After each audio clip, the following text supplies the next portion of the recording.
Hey, what's up guys? This is me, Lovejeet Arora. Welcome to the Tech Queen channel.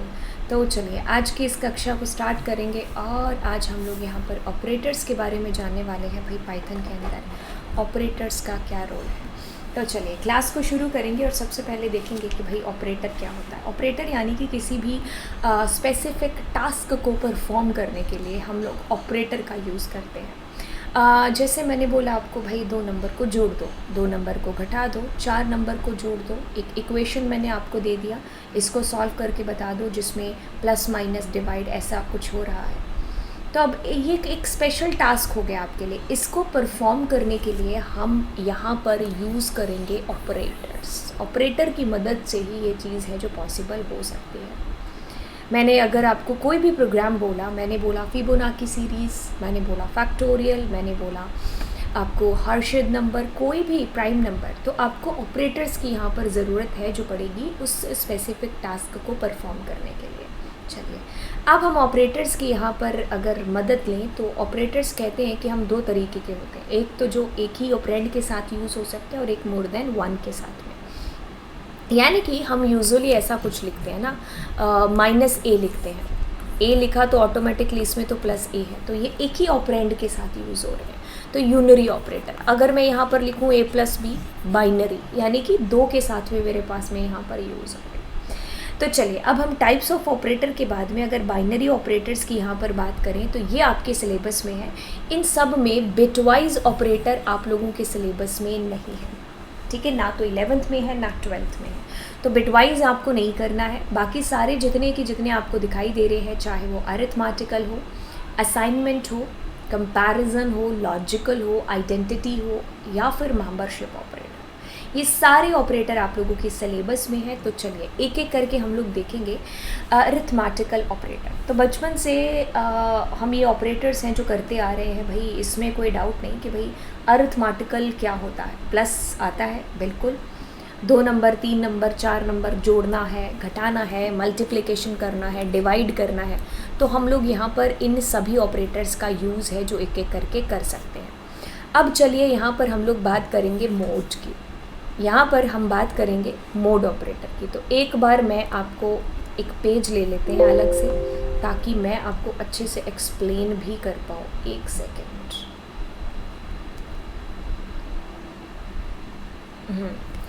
तो देखिए बच्चों, यहाँ पर क्या हो रही है, आपके पास में 2 ऑपरेटर है। एक तो है डिवाइड, यहाँ पर एक तो है डिवाइड ऑपरेटर और दूसरा है mode operator. What is the difference between both? तो देखिए, अगर मैं एक नंबर ले लेती हूँ कि मैंने ऐसा लिखा 5 को डिवाइड कर दो 2 के साथ में, तो हम डिवाइड करेंगे तो मेरे पास यहाँ पर देखिए आउटपुट में क्या चीज़ है जो आ रही है। तो ये होता है आपके कोशेंट की वैल्यू। तो अगर ये वैल्यू आपको चाहिए, सो दैट इज़ पॉसिबल कि हम लोग इसके थ्रू है जो कर पाएंगे, डिवाइड के थ्रू, ठीक है। इसमें भी फर्दर कैटेगरीज हैं, फ्लोर डिवीज़न भी आता है इसमें।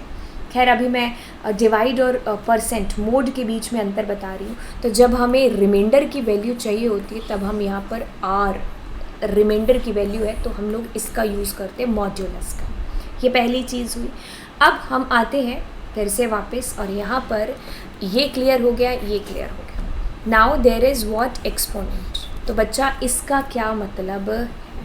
इसका मतलब यहाँ पर ये है कि अगर मैं ऐसे लिखूँ कि मेरे पास में 2 की पावर 3 है, आपको पता है दैट मीन्स 2 को 3 बार मल्टीप्लाई करके आपके पास में जो भी आएगा दैट विल बी ये आउटपुट आएगा। तो अगर मुझे ये कराना है 2 की पावर, तो हम मल्टीप्लाई 3 लिखेंगे, तो इससे ये सेम आउटपुट प्रोड्यूस हो रहा है, ठीक है। अगर मैं चाहती हूँ कि 5 की पावर 5 है, हमें नहीं पता, तो हम क्या करेंगे, यहाँ पर 5 मल्टीप्लाई 5 कर देंगे। सो आपके पास में आंसर है जो आ जाएगा। तो ये हमारा एक तरीके से पावर एक्सपोनेंट इसको हम लोग बोलेंगे, ठीक है। कैलकुलेट करने के लिए पावर को यूज़ होता है।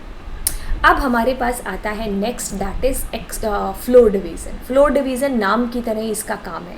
कहता है फ्लोर यानी कि डाउन की वैल्यू, डाउन की वैल्यू है जो यहाँ पर ये लेगा। अब डाउन की वैल्यू से क्या मतलब है? अगर मैं आपको यहाँ पर अंतर बताऊँ दोनों के बीच का, डिवाइड और फ्लोर डिवीज़न के बीच का, यहाँ पर हम नंबर ले लेते हैं 11। अब मैं 11 को डिवाइड करती हूँ 2 के साथ में ऐसा, और मैं 11 को फ्लोर डिवाइड करती हूँ 2 के साथ में। तो देखिए मेरे पास में output how it will generate, तो मेरे पास में आएगा ऐसा आ गया है ना। आगे हम लोग क्या करेंगे, पॉइंट करेंगे है ना, तो 0 लग गया, तो मेरे पास में 5 पॉइंट इतना बड़ा लगा दिया, तो मेरे पास आ जाएगा 0। तो अब output is coming 5.5, that is coming with the help of divide. लेकिन जब हम फ्लोर डिवीज़न की बात करेंगे तो उसमें आपका output will be in integer, तो ये पॉइंट के बाद वाली वैल्यू को कंसीडर नहीं करता, यानी कि 5.5 से बिल्कुल डाउन एक इंटीजर की वैल्यू कौन सी है। तो ये आपको 5 आंसर है जो यहाँ पर देगा। इसका खैर हम प्रैक्टिकल भी कर लेते हैं। तो पाइचार्म ओपन करेंगे, हम पाइचार्म ओपन करेंगे और यहाँ पर मैं अगर लिखूँ प्रिंट और मैंने लिख दिया 11 डिवाइड बाय 2, ठीक है। और फिर मैं क्या करती हूँ, फ्लोर डिवीज़न। तो अब अगर मैं इसको यहाँ पर बताऊँ तो फर्स्ट आउटपुट इज़ कमिंग 5.5 और फिर आ रहा है 5। वैसे ही अगर हम यहाँ पर कुछ और नंबर ले लें, 15 ले लें, ठीक है, तो मेरे पास में ऊपर देखिए the answer that is coming in float, और यहाँ पर फ्लोर यानी कि डाउन की वैल्यू है जो ले रहा। अब हम पूरा डिवाइड वाला ले लें तो भी मेरे पास में द सेम विल बी, एक का आउटपुट फ्लोट में आएगा, दूसरा will be in integer. So like how the output is coming, यानी कि फ्लोर डिवीज़न नाम की तरह ही काम है कि भाई वो क्या कर रहा है, डाउन की वैल्यू ले रहा है। अब देखो माइनस के साथ में जब हम डिवाइड कर रहे हैं तो -7 से बिल्कुल डाउन क्या है, -7 ही है। अब वैसे ही मैं 15 करके देख लेती हूँ तो आपको और ज़्यादा क्लियर हो जाएगा। तो 15 किया तो -7.5 से बिल्कुल डाउन की इंटीजर वैल्यू कौन सी है, -8, ठीक है। तो आपके पास में द आउटपुट इज़ कमिंग -8। तो नाम की तरह इसका काम है, राइट। अब ये बात अलग है कि अगर हम इसमें 0.0 करें, इसमें 0.0 करें, तब भी ये पॉइंट के बाद वाली वैल्यू को नहीं लेगा, तो आपका आउटपुट 8.0 और 7.5 आ रहा है, ठीक है। तो इस केस में भी हाँ फ्लोट में बेशक आ रहा है, लेकिन ये क्या कर रहा है, डाउन की वैल्यू, अपना काम नहीं छोड़ रहा है। वो तो फ्लोट तो इस वजह से आ रहा है, डिवाइज़र या डिनोमिनेटर आपके पास में किसी की भी वैल्यू अगर फ्लोट में है, ठीक है। तो ये वाली चीज़ का आप है जो ध्यान रखना है यहाँ पर। तो ये आपके पास में कौन सा हो गया, फ्लोर डिवीज़न। अब हम आगे चलेंगे यहाँ पर और बात करने वाले हैं अगले ऑपरेटर जिसका नाम है असाइनमेंट ऑपरेटर। तो बिल्कुल आपको सामने दिखाई दे रहा है असाइनमेंट, तो equals to operator that is coming which is what, an assignment operator. हम यहाँ पर ऐसा लिखें कि भाई x में 5 है, तो बिल्कुल ये 5 हम लोग इधर ट्रांसफ़र कर रहे हैं, दैट इज़ कूल, ओके। आगे हमारे पास में शॉर्ट हैंड ऑपरेटर्स दे रखे हैं। अब ये कैसे कैसे काम है जो करेंगे, इसके लिए हम खाली पेज पर चलेंगे। तो बच्चा बिल्कुल हम शॉर्ट हैंड, यानी कि अगर मैं ऐसा कर रही हूँ, लेट सपोज मैंने लिखा x is equals to x plus 10, मैं लिख रही हूँ x is equals to x divide by 10, x is equals to x minus 10, x is equals to x 2, x is equals to x 2, और कोई बच गया, x is equals to x multiply, मतलब this is just an example. अब मैं इनको shortcut में कैसे लिख सकती थी, I can write something like that, मतलब कहने का ये है, यहाँ पर एक सेकेंड इनको लिखने दो, टिक टिक 2, x टिक टिक 2, x, ओके। तो कहने का मतलब कि अगर आप ऐसे लिखो और अगर आप ऐसे लिखो, so the output will be same. तो ये एक शॉर्ट हैंड तरीका हो गया, शॉर्टकट तरीका हो गया। तो ये हमारे शॉर्ट हैंड ऑपरेटर्स होते हैं, ठीक है। तो अभी तो आप सोचोगे कि अरे मैम एक x का ही तो फ़र्क पड़ रहा है, लेकिन जब हमें हैबिट हो जाती तो हम s को प्रेफरेंस नहीं देते, हम ऐसे ही लिखते हैं, ठीक है। तो ये शॉर्ट हैंड वे हो गया, शॉर्ट हैंड ऑपरेटर, ठीक है। तो हम ऐसा करेंगे तो भी आउटपुट विल बी सेम। चलिए अब हम आगे बढ़ेंगे और यहाँ पर कंपैरिजन, आपके पास टोटल 6 तरीके के ऑपरेटर होते हैं कंपैरिजन ऑपरेटर, जिसको हम लोग रिलेशनल ऑपरेटर भी कह देते हैं। तो इनका आंसर हमेशा ट्रू या फॉल्स में आता है। Double equals to equality check करता है, और ये चेक करता है कि कहीं वो उसके बराबर नहीं है ना, तो नहीं है तब आपके पास में ट्रू आएगा, अगर है बराबर तो फॉल्स आएगा। यानी कि ये बिल्कुल उल्टा काम करता है जो रिजल्ट इससे आएगा। अगर इसका रिजल्ट ट्रू आ रहा है तो इससे फॉल्स आएगा, इससे फॉल्स तो उससे ट्रू। ठीक है, तो अब ये क्या चेक कर रहा है कि भाई 5 बड़ा है 6 से, ये चेक कर रहा है। अगर ये बड़ा हुआ तो ट्रू कहेगा, नहीं तो फॉल्स। जैसे मैंने कह दिया 5 क्या छोटा है, तो अब इस बेसिस पर मुझे आंसर करेगा। यहाँ पर एक साथ दो चीज़ें कर रहे हैं, ईदर और वाली कंडीशन हो गई, या तो वो चीज़ बड़ी हो या फिर बराबर हो, तो उस केस में आपको आंसर आएगा ट्रू या फॉल्स में। तो ये हमारे रिलेशनल ऑपरेटर हो गए जो आपको ट्रू या फॉल्स में आंसर है जो प्रोवाइड करते हैं। आगे देखिए हमारे पास में यहाँ पर लॉजिकल ऑपरेटर, लॉजिकल यानी कि एंड और नॉट। तो ये भी हमें एक साथ जब हमें मल्टीपल कंडीशंस को चेक करना होता है। आई एम सेइंग कि मेरे पास में 3 बड़ा है 4 से एंड 5 बड़ा है 2 से, ऐसा कुछ कर रही हूँ, या फिर 20 कर लो। तो अब एंड की प्रॉपर्टी है होती है ना, जो एंड कहता है कि अगर इधर भी ट्रू है, बीच में एंड है, इधर भी ट्रू है, तभी मैं ट्रू है जो बोलूँगा। एक यही कंडीशन है जो इसकी ट्रू कहती है। अगर इधर ट्रू है, बीच में एंड, इधर फॉल्स है, तो ये फॉल्स कहेगा। अगर इधर फॉल्स है, बीच में एंड है, इधर ट्रू है, तो ये आपको फॉल्स कहने वाला है। दोनों तरफ फॉल्स है तब तो ये कहेगा ही कहेगा कि भाई फॉल्स है। तो ये प्रॉपर्टी है किसकी आपके पास में, लॉजिकल एंड की। यहाँ पर जब हमें मल्टीपल कंडीशंस को चेक है जो करना है। अब अगर मैं यहाँ पर लॉजिकल और की बात करूँ, यहाँ पर बहुत ही ध्यान से देखिए, लॉजिकल और, तो ये एक कंडीशन में ही आपको फॉल्स देगा, जब आपके पास दोनों तरफ से फॉल्स आ रहा है। बाकी किसी भी कंडीशन में जब हम इसका यूज़ करेंगे द आंसर विल बी मेरे पास में ट्रू ही आएगा। दोनों तरफ ट्रू है तो भला है ना। तो ये वाला हो गया हमारे पास में लॉजिकल और, ये लॉजिकल एंड यहाँ पर। ठीक है, तो जब हमें एक साथ एक से ज़्यादा कंडीशंस को चेक करना होता है, नॉट हमारी तरह बिल्कुल आंसर आएगा ट्रू तो ये कहेगा फॉल्स, फॉल्स तो ये कहेगा ट्रू। खैर मैं आपको इसका प्रैक्टिकल एग्जाम्पल भी बता देती हूँ। तो देखिए अब हम यहाँ पर ए में कुछ भी 10 ले रहे हैं, बी में मान लीजिए 90 ले रहे हैं। हम यहाँ पर प्रिंट कर रहे हैं, बहुत ही ध्यान से सुनिएगा, दोनों रिलेशनल और रिलेशन कंपैरिजन और लॉजिकल यही बता देंगे। तो अगर मैं यहाँ पर कह रही हूँ कि भाई 10 क्या बड़ा है, ए क्या बड़ा है बी से, तो 10 हमारा बड़ा है बी से, तो इस बेसिस पर तो आंसर विल बी फॉल्स। ठीक है, अब मैं इसके साथ में एक और कंडीशन चेक कर रही हूँ। एक सी ले लेते हैं 9। तो हम यहाँ पर कह रहे हैं कि भाई सी क्या हमारा छोटा है किससे, ए से। तो देखिए अब इस बेसिस पर आपके पास में देखिए ए यानी कि 10 क्या बड़ा है 90 से, गलत, फॉल्स। तो हमारे पास में the answer will be false, और बीच में आपने एंड लगा रखा है। और सी क्या छोटा है 9 ए से, 9 छोटा है किससे, 10 से, यस। तो यस का मतलब है ट्रू। अब ओवरऑल आंसर विल भी आपका फॉल्स ही आएगा, क्योंकि एंड कहता है कि मेरे दोनों पड़ोसी हैं ना जो, वो सच्चे होने चाहिए, तभी मैं आपको आंसर है जो ट्रू में करूँगा, otherwise my answer will be in false. तो अब देखिए अब हम यहाँ पर कहते हैं क्या कि मेरे पास जो है बी, ठीक है, क्या वो छोटा है सी से, एंड और यहाँ पर कहते हैं कि भाई जो ए है क्या वो बड़ा है सी से। अब देखिए यहाँ पर क्या हो रहा है, इसमें हम लोग अगर देखें तो बी यानी कि 90 क्या वो छोटा है सी से, नहीं, आप कहोगे मैम फॉल्स है। एंड यहाँ पर देखिए ए क्या बड़ा है 10, हाँ जी ट्रू है।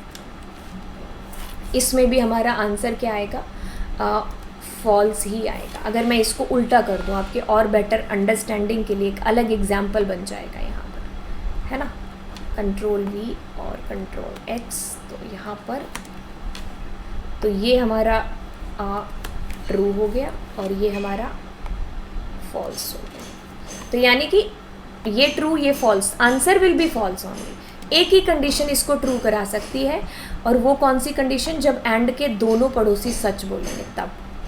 ठीक है, अब हमारे पास दोनों का अगर हमने फॉल्स करना है तो मैं यहाँ पर क्या कह दूँ, लेस देन। तो अब इस कंडीशन में तो मेरे पास में क्या है, ये भी फॉल्स बोल रहा है, ठीक है, एंड मेरे पास में ये भी फॉल्स है। तो overall answer will be false. ठीक है, overall answer will be false. अब अगर मैं यहाँ पर ट्रू रखना चाहती हूँ, एक ही कंडीशन आएगी, कौन से वाली, कि भाई ए मेरा बड़ा है सी से, हाँ जी, और बी मेरा बड़ा है सी से। तो अब दोनों केस में ये आंसर क्या दे रहा है, अगर हम यहाँ पर आंसर की बात करें तो and true is equals to true, इसी केस में हमारा आंसर विल बी ट्रू। तो हम इसको रन करेंगे तो ऐसे आंसर आएगा। लेकिन अगर इन्हीं की जगह पर हम लोग ऊपर एंड की जगह पर अगर और लगाते तो हमारे पास में क्या होता, इसको फटाफट से करते हैं, ठीक है। तो हमारे पास में क्या होता, हाँ, तो देखिए इधर भी फॉल्स इधर भी फॉल्स, तो आपका ओवरऑल आंसर क्या होना चाहिए यहाँ पर, the answer should be true आपके पास में, ठीक है। ये है और के केस में, इधर ट्रू इधर फॉल्स, तो ये ट्रू ही बोलेगा, इधर फॉल्स तब तो फॉल्स ही आएगा, दोनों तरफ से ट्रू है तो ट्रू आएगा। तो ट्रू ट्रू फॉल्स ट्रू, एक ही केस में फॉल्स है जो आपका आता है जब दोनों तरफ से फॉल्स हो, ठीक है। अब ये हो गया आपका यहाँ पर ये बात। एक और कंडीशन लगाओ तो वो भी लगा सकते हो, उसमें भी वही होगा कि फिर तीनों कंडीशन में से एक कंडीशन शुड बी ट्रू। हाँ, अब हम यहाँ पर क्या कर दें भाई, इसको ब्रैकेट में बंद करते हैं क्योंकि हमारा यूनरी ऑपरेटर है, नॉट कि एक के साथ में काम है जो करता है। तो यहाँ पर देखिए आपका आंसर इज कमिंग ट्रू, लेकिन नॉट की वजह से अब आपको फॉल्स आंसर दिखेगा, यानी कि नॉट उल्टा आंसर देगा, जो भी आंसर आना होता है ना ये उसका उल्टा आंसर कर देगा। अब देखिए अंदर मैं ऐसा लिख रही हूँ, क्या फॉल्स लिख रही हूँ, बट ये मुझे क्या बोलेगा, ट्रू बोलेगा। तो जो भी आपका आंसर आएगा ये उसका उल्टा answer will be produced by not. तो ये चीज़ हो गई आपके पास में, ठीक है। आई होप ये आपको क्लियर हो गया होगा, कंपैरिजन तो साथ में हो गया, नॉट। अब आइडेंटिटी ऑपरेटर, आइडेंटिटी मतलब आपको ये क्या कह रहा है कि return true if both the variables are same object, दोनों सेम ही ऑब्जेक्ट है, मतलब एड्रेस दोनों का सेम ही है, ठीक है। अब ये कहने की कोशिश क्या की जा रही है यहाँ पर, जैसे कि अगर हम एग्जाम्पल ले लें, ओहो हाँ, यहाँ पर हमने ले लिया एग्जाम्पल, ए में मैंने कह दिया हनी और बी में मैंने कह दिया हनी, ठीक है। अब मैं कहना क्या चाह रही हूँ इसको एग्जाम्पल से ही बता रहे हैं। अब मैंने कह दिया ए इज़ बी, क्या ए मेरा बी है, तो अब मेरे को क्या कह रहा है, ट्रू, हाँ जी ए आपका जो है वही है। तो अगर मैं कैपिटल वाई लगा दूँगी सो देखिए इट इज़ सेइंग फॉल्स। तो ये क्या कह रहा है कि दोनों का ऑब्जेक्ट है ना, जो मतलब सेम ही ऑब्जेक्ट को रेफ़र कर रहे हैं कि नहीं कर रहे हैं। यहाँ पर अगर आप इनके एड्रेस देखोगे, अगर मैं यहाँ पर आपको प्रिंट करती हूँ आईडी ऑपरेटर के थ्रू ए और कंट्रोल सी आईडी ऑपरेटर के थ्रू बी, सॉरी बी, तो अब दोनों में अलग अलग वैल्यूज़ हैं। तो इस एक सेकेंड बच्चा, हाँ दोनों में अलग अलग वैल्यूज़ है, तो इसीलिए देखो वैल्यूज़ सॉरी दोनों में अलग अलग वैल्यूज़ है, इसीलिए इनका एड्रेस भी अलग आ रहा है, एक ही ऑब्जेक्ट को रेफ़र नहीं कर रहे हैं। बट अगर मैं यहाँ पर स्मॉल वाई लगा देती हूँ तो देखिए मेरे पास में क्या हो रहा है, बोथ एड्रेस आर सेम, दोनों का एड्रेस एक ही है, एक ही ऑब्जेक्ट को रेफ़र कर रहे हैं, तो इसीलिए आपके पास में इज़ ट्रू आ रहा है। वही चीज़ अगर मैं यहाँ पर कुछ भी और ले लूँ, मैंने बोल दिया 10 और मैंने बोल दिया 10, है ना, तो अब मेरे पास में देखिए दोनों एक ही ऑब्जेक्ट को रेफ़र कर रहे हैं, दोनों का एड्रेस हमारे पास में सेम आ रहा है क्योंकि एक ही ऑब्जेक्ट रेफ़र हो रहा है, तो इसीलिए ट्रू आएगा। बट अगर मैं यहाँ पर 100 ले लेती हूँ सो इट विल से कि भाई फॉल्स है, राइट। तो यही केस हमारा डिक्शनरी या फिर लिस्ट के केस में होता है कि जैसे मैंने एक लिस्ट ले लिया, आपने अभी तक लिस्ट पढ़ा नहीं है बट नो इशू, और हम क्या कर रहे हैं बी में ए डाल रहे हैं, तो हम क्या कर रहे हैं एक कॉपी नहीं डाल रहे हैं, हम पूरी की पूरी लिस्ट यानी कि वो एक ही ऑब्जेक्ट को डिनोट कर रहे हैं। बट अगर मैं यहीं पर ऐसा कर दूँ तो मेरे पास में सिर्फ वैल्यू कॉपी हो रही है, एड्रेस दोनों का अलग अलग है, इस सेम ऑब्जेक्ट रेफ़र नहीं हो रहा है, इसीलिए the output is coming false. तो ये आइडेंटिटी ऑपरेटर हो गया कि भाई उसकी आइडेंटिटी चेक कर रहा है कि क्या ये वही है कि नहीं है। अब मैं इस से जो भी आंसर आएगा इज़ नॉट से उसी का उल्टा आंसर मेरे पास में आ गया। तो फॉल्स आ रहा था, अब ये ट्रू कह दिया। इज़ नॉट का मतलब ये हो गया।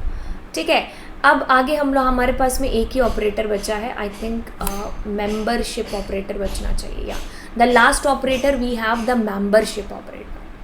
ठीक है, तो मेंबरशिप में क्या चीज़ हो रही है, अगर हम ये सारी चीज़ें हटा देते हैं यहाँ से, और मैं ऐसा कह रही हूँ कि एक क्या इसका ए का मेंबर है कि नहीं है, मतलब उस लिस्ट में एक आ रहा है कि नहीं आ रहा है। आ रहा है तो कहेगा ट्रू है, अगर 11 कर दिया तो कह देगा भाई फॉल्स है, एक उसका मेंबर नहीं है। तो मेंबर बता रहा है उसका कि ये पर्टिकुलर मेंबर है कि नहीं है। ठीक है, ए इन और नॉट इन अगर हम करें यहाँ पर नॉट इन, तो नॉट लगते ही भाई ट्रू का फॉल्स, फॉल्स का ट्रू, तो ये उल्टा आंसर करेगा नॉट। तो ये थे आपके सारे के सारे ऑपरेटर्स। तो आप लोग इस वीडियो को 2-4 बार देखना, ऑपरेटर आपके क्लियर हो जाएंगे। नेक्स्ट वीडियोस में भी हम लोग ऑपरेटर के बारे में ही डिस्कशन करेंगे कि जैसे भाई आपके पास इज़ और डबल इक्वल्स टू में क्या अंतर है, इज़ और इन में क्या अंतर है, इन या फिर डबल इक्वल्स टू इन में क्या अंतर है। आप लोगों को कन्फ्यूज़न होता है कि मल्टीप्लाई, डबल मल्टीप्लाई, हाँ एक्सपोनेंट इसमें क्या अंतर है, डिवाइड इसमें, अलग अलग से मैं आपको है जो सारी चीज़ें जो है बताऊंगी, सबके बीच में, इनके बीच में डिफरेंस, ये सारी चीज़ें, क्योंकि मुझे पता है ऑपरेटर क्लियर हो गए आपके, एक ही वीडियो में बताएंगे तो वीडियो बहुत लंबा हो जाएगा। तो अलग अलग से मैं आपको सारे डिफरेंसेस है जो बता दूंगी। और अगर आपको लेक्चर अच्छा लग रहा है तो बिल्कुल आप लोग दोस्तों के साथ में शेयर करिए, चैनल को सब्सक्राइब ज़रूर कर दीजिए। ठीक है, तो चलिए फिर मिलेंगे आपको अगले लेक्चर के अंदर। So bye bye, god bless you all.